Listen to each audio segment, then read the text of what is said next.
Voting బూత్లను occupy చేసుకుని ఈవీఎంలను పగలగొట్టాలనేటువంటి ఉద్దేశంతో దాడులు కూడా జరిగాయి. ముఖ్యంగా రాష్ట్రంలో పరిశీలిస్తే పలనాడు, అనంతపూర్, అలాగే కొన్ని రాయలసీమ ప్రాంతాల్లో చాలా పెద్ద ఎత్తున హింస చెలరేగింది. కొన్ని సందర్భాల్లో పోలీసులు కంట్రోల్ చేయలేక చేతులు ఎత్తేసినటువంటి సందర్భం కూడా కనిపిస్తుంది. ముఖ్యంగా అనంతపూర్లో కానీ పర్టికులర్గా పల్నాడులో. పలనాడు జిల్లాలో ఉన్న ఎస్పీని, అనంతపూర్లో ఉన్న ఎస్పీని ఎన్నికలకు ముందు ఎన్నికల కమిషన్ మార్చారు. ఇంకా పలు చోట్ల కూడా ఐపీఎస్ అధికారులను మార్చారు.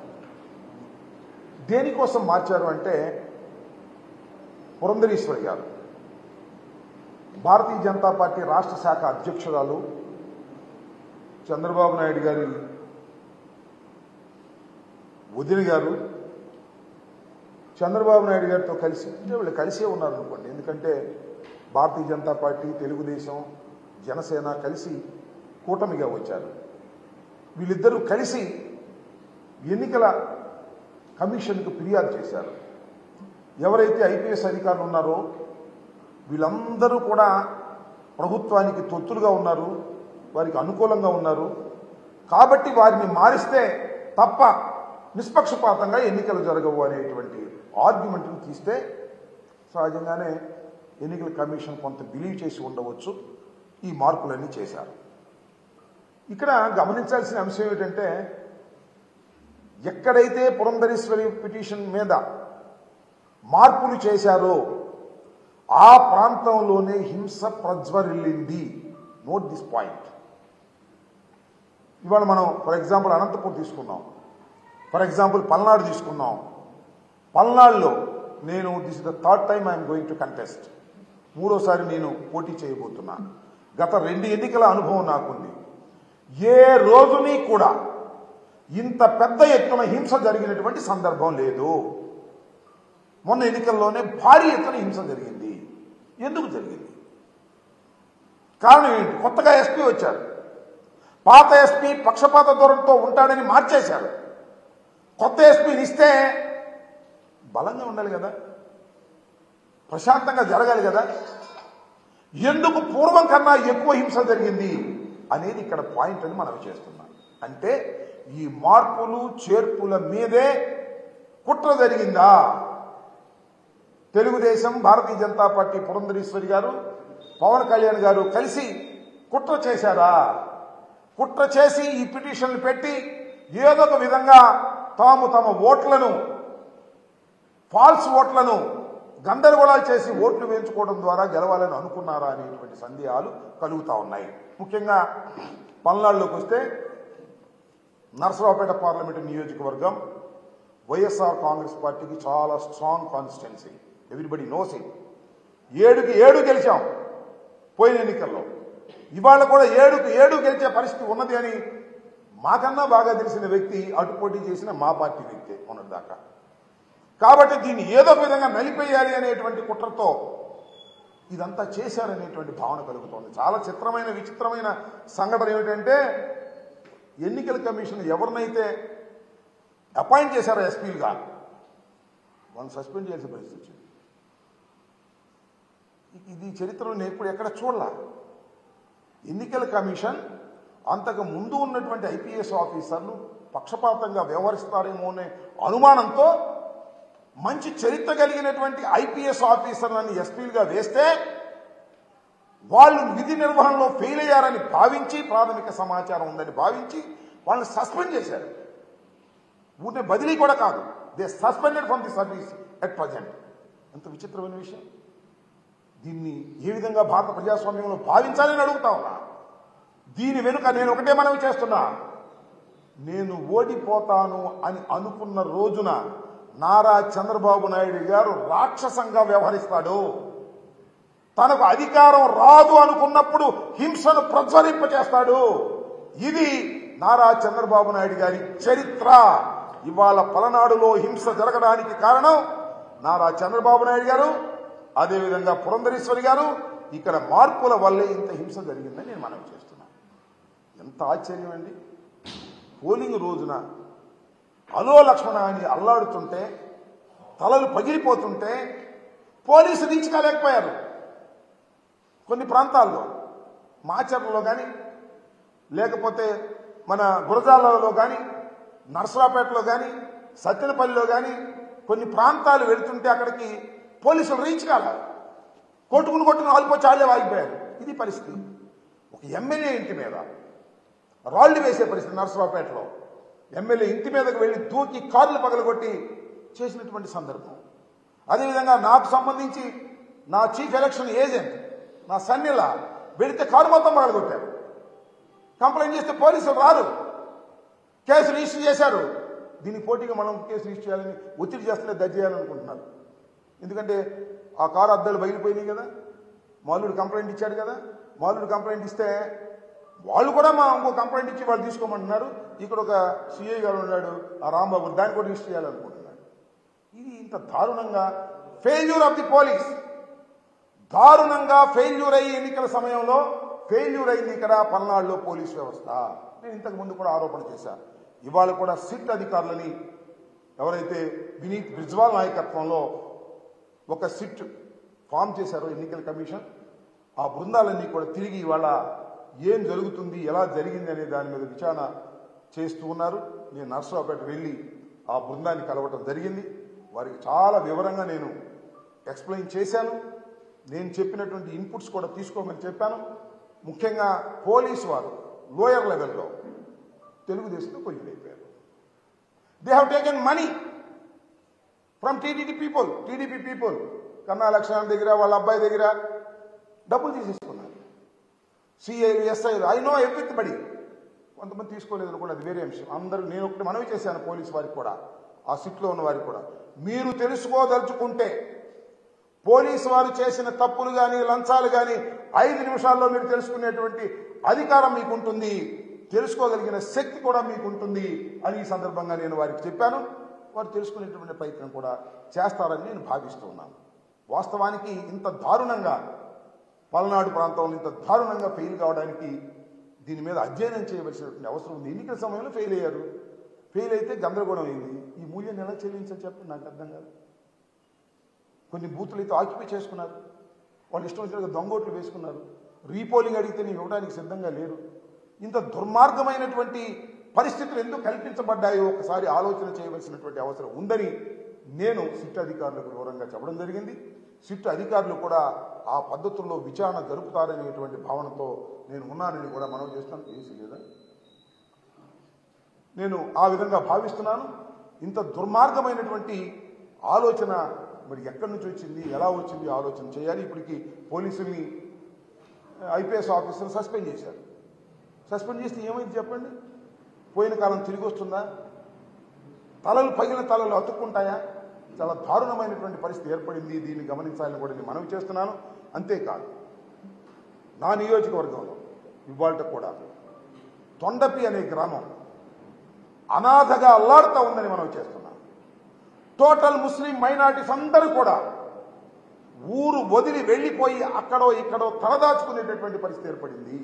ఇంత దారుణం అండి. ఒక కల్చరల్ సొసైటీలో, ఒక రక్షణ కలిగినటువంటి సొసైటీలో, ఒక ప్రజాస్వామ్యంలో ఊర్లో ఉన్న ముస్లిం మైనారిటీస్ అందరూ కూడా ఎక్కడెక్కడికో పిడుగురాళ్ళ దూర ప్రాంతాలకు వెళ్ళి తలదాచుకోవాల్సినటువంటి పరిస్థితి ఏర్పడిందంటే ఏమిటి ఇంకా మానవ సమాజం ఉందా లేదా ఆలోచన చేయమని మనం చేస్తున్నాం. ఇందాక ఆ సిట్ అధికారిని కలిసినప్పుడు కూడా చెప్పారు, తొండపిలో శాంతి భద్రతలు లేవు, ఎక్కడెక్కడో తలదాచుకున్నారు, వాళ్ళందరినీ తీసుకురండి, వాళ్ళందరినీ తీసుకొచ్చి ఆ ఇళ్లలో ఉండే విధంగా చేయాలని. ఏం చేశారండి తొండపిలో? ఇళ్ళు తగలేశారు, ముస్లింస్ ఇళ్ళు తగలేశారు. అంతేకాదు ముస్లింలు బైకులు బళ్ళు మొత్తం తగలేశారు. దారుణంగా ప్లాన్గా చేసి పోలింగ్ అయిపోయిన రోజు సాయంత్రం చాలా దారుణంగా వ్యవహరించారు. అలాగే మాదల్లో కూడా జరిగింది. మాదల్లో తట్టుకోగలిగారు, కానీ తొండపిలో మాత్రం తట్టుకోలేక గ్రామాలు వదిలి పారిపోయినటువంటి పరిస్థితి. చాలా చోట్ల నుంచి నాకు ముస్లిమ్స్ ఫోన్ చేస్తున్నారు, ఏమండి తొండపి వాళ్ళు మా దగ్గరికి వచ్చారు, వాళ్ళు రక్షణ కల్పిస్తున్నాం, ఏంటండి తొండపి ఎప్పుడు వెళ్తారు ఏంటని. నేను మనవి చేస్తున్నాను, మీ ద్వారా సిట్టుకు మనవి చేస్తున్నాను, మీ ద్వారా పోలీస్ అధికారులకు మనవి చేస్తున్నా. కొత్త ఎస్పీ గారు ఇంకా జాయిన్ అయినట్టుగా లేరు, వాళ్ళందరికీ మనవి చేస్తున్నా. తొండపిలో శాంతి భద్రతలు నెలకొల్పే విధంగా చూడండి. ఎవరైతే ఇళ్లు వదిలి పారిపోయి ఎక్కడో తలదాచుకుంటున్నారో వాళ్ళందరినీ తీసుకొచ్చేటటువంటి ప్రయత్నం చేయండి. ఇలాంటి పరిస్థితి నేను ఈ మధ్యకాలంలో ఎప్పుడు చూడలేదు. ఊళ్ళు వదిలిపెట్టి వెళ్ళిపోయినటువంటి పరిస్థితి, లా అండ్ ఆర్డర్ ఏమైపోయింది ఈ సమాజంలో అనేటువంటి బాధ కలుగుతా ఉంది. తొండపి మీద దృష్టి పెట్టి అక్కడ ఉన్నటువంటి ఇళ్లను సరిచేసి ఎవరైతే పారిపోయి బతుకుతున్నారో వాళ్ళందరినీ తీసుకొచ్చే కార్యక్రమం చేయవలసినటువంటి బాధ్యత మానవతా దృక్పథంతో కూడా ఉంది, చట్ట ప్రకారం కూడా ఉంది. ఆలోచన చేయమని మనవి చేస్తున్నా. నేను భావిస్తున్నాను ఈ సిట్ వచ్చిన తర్వాత అనంతపూర్లో కానీ లేదు పల్నాడులో కానీ విచారణ జరిగిన తర్వాత చాలామంది నేరస్తులు, ముఖ్యంగా దీనిలో నేరస్తులు పోలీసు వారే, బయట వారు ఏం కాదు. డబ్బులు ఇస్తే తీసుకున్న వాళ్ళు, సమయానికి డ్యూటీ చేయని వారు, అలసత్వం వహించేవారు, నువ్వు చేసుకోరా బాబు అనేవాడు, వాళ్ళందరి మీద యాక్షన్ తీసుకోవాల్సిన అవసరం ఉంది. నేను సిట్ వారికి కూడా చెప్పాను, ఎవరైతే క్యాండిడేట్స్ దగ్గర డబ్బులు తీసుకున్నారో, మెతగ్గా ఉండాలని ప్రవర్తించారో వారందరి మీద యాక్షన్ తీసుకోవాల్సినటువంటి అవసరం ఉన్నది. అదేవిధంగా సత్తెనపల్లిలో ఉన్నటువంటి రాంబాబు అనే సిఐ మీద కూడా నేను ఎన్నికల కమిషనర్కి రిటర్న్గా ఇచ్చాను, ఎస్పీకి రిటర్న్గా ఇచ్చాను, ఐజీకి రిటర్న్గా ఇచ్చాను, సిట్ వారికి కూడా రిటర్న్గా ఇచ్చాను. దాని మీద కూడా విచారణ జరిపి యాక్షన్ తీసుకోవాలి. కొంతమంది పోలీస్ అధికారుల మీద నేను మనవి చేస్తున్నాను. ఇంత అరాచకం జరిగిన తర్వాత, ఇంత law and order problem create అయిన తర్వాత, ఇంత దౌర్జన్యాలు జరిగిన తర్వాత, ఇంత వైఫల్యం జరిగిన తర్వాత పోలీసు వారి మీద యాక్షన్ తీసుకోకపోతే ఖచ్చితంగా ఇంక సమాజం ఉండదని కూడా మనం చేస్తున్నాం. ఒక తప్పు చేసిన వారి మీద శిక్ష జరగాలి. జరిగినప్పుడు సమాజం బాగుపడుతుంది. మళ్ళీ భయం వేస్తుంది, ఎస్ మనం డ్యూటీ సరిగ్గా చేయకపోతే ఇంకా మనకు శిక్ష తప్పదు అనేటువంటి భావన కలిగే విధంగా ఈ సిట్ న్యాయం చేస్తుందని, ఖచ్చితంగా ఎవరైతే పోలీసు అధికారులు అలసత్వంతో ఉన్నారో, ఎవరైతే కరప్ట్ అయ్యి డ్యూటీని చేయలేదో వాళ్ళందరి మీద వేటు వేయవలసిన అవసరం ఉంది. ఇప్పటికే కొంతమంది సస్పెండ్ చేశారు, అవసరమైతే రిమూవ్ చేయాల్సినటువంటి అవసరం కూడా ఉంటుంది. ఎన్నికల సమయంలో పోలీసు వ్యవస్థ ఫెయిల్యూర్ ఎంత దారుణాలు జరుగుతాయి, ఫలితాలు తారుమారవుతాయి, ప్రజల యొక్క అభిప్రాయాన్ని వ్యక్తం చేయలేని పరిస్థితి వస్తుంది. కాబట్టి పోలీసు అధికారులు దీని మీద యాక్షన్ తీసుకుంటారని, రాజ్యాంగం వారికి కల్పించినటువంటి హక్కును సద్వినియోగం చేసుకుంటారనేటువంటి విశ్వాసంతో నేను ఉన్నాను. అదే విషయాన్ని వారికి కూడా చెప్పడం జరిగిందని కూడా ఈ సందర్భంగానే మనం ఎవరైనా అటువారైనా ఇటువారైనా, మా వాళ్ళు కూడా కొన్ని చోట్ల అగ్రెసివ్గా ఉండవచ్చు, నేను కాదు నాను. That is also failure of the police. ఒక చోట బ్రేక్ చేసినట్టయితే ఆటోమేటిక్గా వాళ్ళు కూడా బ్రేక్ అయిపోతారు. అలసత్వంగా వ్యవహరించినటువంటి వారి మీద తప్పనిసరిగా యాక్షన్ తీసుకోవాలని మీ ద్వారా అధికారులను కోరుతున్నాను. చట్టం కూడా తన పని తాను చేసుకుంటుందని భావిస్తున్నాను.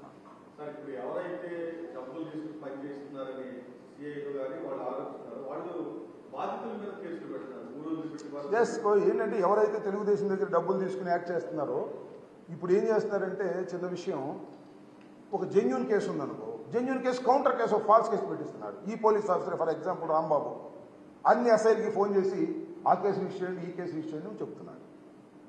ఇప్పుడు నేను అడుగుతా ఉన్నా, ఎలక్షన్ రోజు జరిగినటువంటి ఒక దౌర్జన్యం మీద ఫర్ ఎగ్జాంపుల్ నేను ఒక కంప్లైంట్ ఇచ్చాను, అది రిజిస్టర్ చేశాను. నన్ను ఇబ్బంది పెట్టాలని ఇవాళ కంప్లైంట్ తీసుకొస్తున్నారు. కంప్లైంట్ తీసుకొస్తే అర్థం అయిపోతుంది కదా పోలీసు వారికి, అర్థం కదా. మొన్న ఇచ్చినటువంటి కంప్లైంట్ మీద ఇవాళ మళ్ళీ కంప్లైంట్ ఇస్తున్నారంటే ఫాల్సా, అది జెన్యూన్ అనడానికి ఏదైనా గాయమైనా ఉండాలి, ఏదైనా ప్రాపర్టీ నష్టపోయినా ఉండాలి. ఆ రెండు కనపడుకోకుండా కేసు రిజిస్టర్ చేస్తే కేసు అండ్ కౌంటర్ ఉంటే ఏదో చేయొచ్చు అనేటువంటి భావనతో ఉన్నారు. నాకు అదే విషయం, నాకు నారాయణపాడు విషయంలో నారాయణపాడు నుంచి ఫోన్ చేశారు. ఏమంటే వాళ్ళు కేసు ఇస్తున్నారండి అంటే, వాళ్ళకి ఫోన్ చేశాడు, ఏమయ్యా మేము చేయింది కేసు ఎందుకు ఇస్తున్నారని అడిగారు లోకల్ వాళ్ళు. మీరు ఇచ్చారుగా, అందుకని మేము కూడా ఒకటి ఇస్తున్నాం కేసు, సిఐ రాంబాబుని చెప్పి రాంబాబు రిజిస్టర్ చేస్తా అన్నాడు లోకల్గా. ఇలా ఫాల్స్ కేసెస్ రిజిస్టర్ చేసి, ఒక జెన్యూన్ కేసు మీద ఫాల్స్ కేసు రిజిస్టర్ చేసి బెదిరించేటటువంటి కార్యక్రమం చేస్తున్నారు. ఇది చాలా అన్యాయం. అటు పెట్టామండి కేసు, మేము చాలా ధర్మంగా ఉన్నామని చెప్తున్నారు పోలీసులు. ధర్మం ఎటుందో అటు ఉండాలి తప్ప అటు ఇటు కేసులు పెట్టి మేము రెండు వైపులా సమానంగా ఉన్నామని కూడా కరెక్ట్ కాదు. బాధితుడు ఇచ్చినటువంటి రిపోర్టుని మీరు రిజిస్టర్ చేయండి.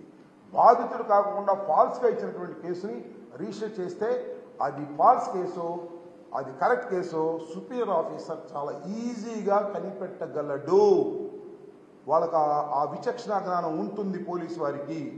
ఎస్పీ, న్యూగా వచ్చేటువంటి ఎస్పీ గారు వాటిని పరిశీలించాలని, వాటిని రివ్యూ చేయాలని, సిట్టును కూడా వాటిని రివ్యూ చేయాలని, which is the false case, which is the correct case తెలుసుకోవాలని, ఫాల్స్ కేసు రిజిస్టర్ చేసినటువంటి స్టేషన్ హౌస్ ఆఫీసర్ మీద యాక్షన్ కూడా తీసుకోవాలని నేను ఈ సందర్భంగా కోరుతున్నాను.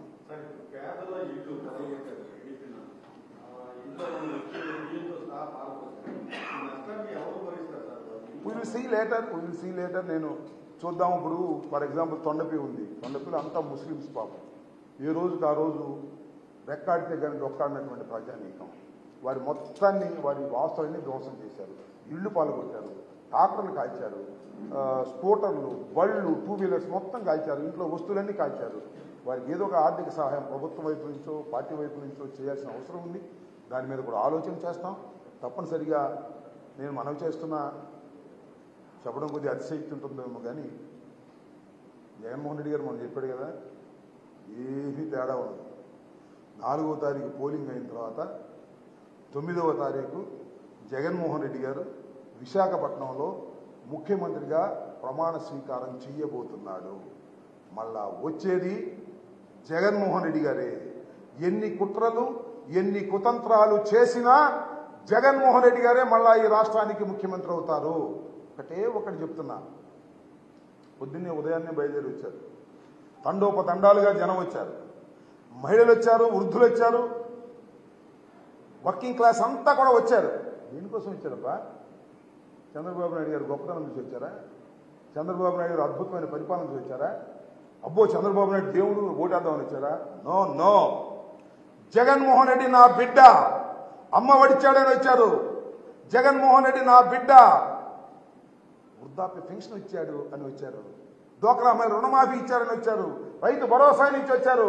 నా బిడ్డను మళ్ళా గెలిపించుకోవాలనేటువంటి కుతూహలంతో లక్షలాది మంది, కోట్లాది మంది ఓటర్లు ఉదయంనే బారు తీరారంటే అది ప్రభుత్వ అనుకూలత తప్ప ప్రభుత్వ వ్యతిరేకత కాదు. Note it. 4వ తారీఖున మళ్ళా చూస్తారు మీరు. జగన్మోహన్ రెడ్డి గారు అద్భుతమైనటువంటి మెజార్టీతో గెలవబోతున్నాడు. పాజిటివ్ ఓటు చాలా అద్భుతమైనది. చాలా మంది అంటున్నారు, ఏమండి పోయినసారి కన్నా పోలింగ్ బాగా పెరిగిందిగా, ప్రభుత్వ వ్యతిరేకత ఉంటుందని ఆశపడుతున్నారు వాళ్ళు. నేను మనవి చేస్తున్నా, 2014లో తెలంగాణలో కేసీఆర్ వచ్చాడు. 2018లో జరిగింది మనకన్నా ముందు, 1 సంవత్సరం ముందో 1 6 నెలల ముందో. 2014లో ఉన్న ఓట్ల శాతం కన్నా 2018లో ఓట్ల శాతం పెరిగింది.